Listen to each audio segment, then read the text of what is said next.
Topik podcast untuk Wolf Me kali ini ialah mengenai obsesi. Apakah definisi dari obsesi?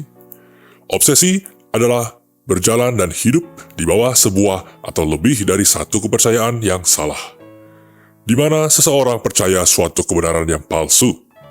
Selanjutnya, orang akan berjalan di dalam kepercayaan tersebut berapapun harganya, berapapun kerugiannya, dan terganggunya orang lain.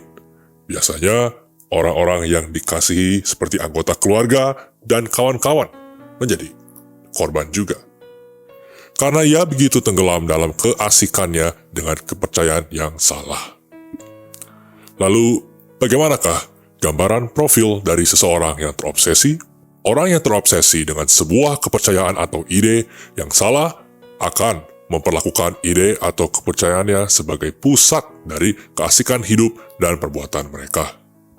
Ide atau kepercayaan yang salah ini dapat bersifat religius, mungkin juga berkenaan dengan seseorang atau benda, atau keasikan terhadap sesuatu seperti kesehatan, keselamatan, neraka, seorang pacar, kemakmuran, seks, atau apapun yang diletakkan di atas altar hatinya dan dipuja sebagai kebenaran oleh mereka, memberikan kehormatan dan kemuliaan lebih dari kebenaran yang sesungguhnya. Dengan singkat, ini juga suatu bentuk pemberhalaan. Ini adalah bentuk pemberhalaan karena seseorang dapat menempatkan apapun dan menjadikannya idola, termasuk konsep apapun atau abstraksi mental atau ide atas sesuatu di mana mereka menjadi sangat keasikan sehingga mereka begitu memuja, menghormati, dan menerimanya sebagai kebenaran di atas kebenaran yang sejati, yaitu Kristus. Selanjutnya, orang tersebut akan berjalan dengan interpretasinya sendiri mengenai kebenaran di atas kebenaran sejati. Ia memegang erat pendapat dan kepercayaannya, serta menghormatinya di atas dan di luar kebenaran yang dinyatakan firman Allah atau kesaksian batiniah Roh Kudus kepada mereka atau melalui orang lain. Mereka sangat melekat dengan kebenaran atau kepercayaan yang salah, dengan kerugian yang ditimbulkan dan kerusakan yang diakibatkan. Obsesi berakar di dalam kesombongan atau kesombongan rohani. Sebagai hasilnya, orang tersebut selalu nampak berjalan dalam kedagingan. Tetapi manifestasi kedagingannya bisa dengan atau tanpa kekuatan roh jahat, seperti pada kasus seseorang jiwa yang terkoyak. Masalah mereka hanyalah masalah sekunder dari masalah yang mendasar. Bisa jadi juga roh obsesi menciptakan gambaran sedemikian untuk memperkuat sistem kepercayaan orang-orang tersebut. Kubu roh jahat yang berkaitan dengan masalah ini bisa jadi jenis roh dusta, roh ketidakpercayaan, atau kepercayaan yang salah, roh sihir atau kebingungan, roh penyangkalan, roh pemberontakan, roh curiga, roh penolakan, roh agamawi, roh antikristus, dan roh-roh lainnya yang diungkapkan melalui karunia perkataan pengetahuan dari Roh Kudus.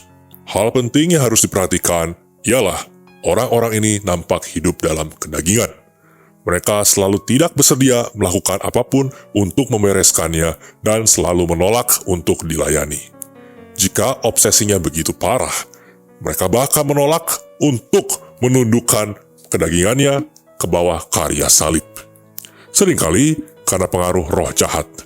Pada banyak kasus, keinginan mereka nampaknya terikat dan mereka tidak mampu untuk menolong diri mereka sendiri. Saya percaya pada beberapa kasus, tekanan roh jahat begitu kuatnya. Jika bukan karena tekanan roh jahat, bisa jadi kerasukan awal atau benar-benar kerasukan. Mereka sangat sulit untuk dilayani.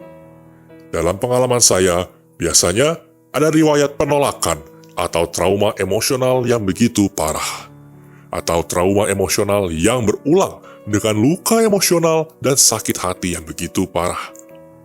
Hal ini akan menempatkan mereka dalam sekelompok orang-orang dengan jiwa yang terkoyak dan patah hati atau roh yang terluka.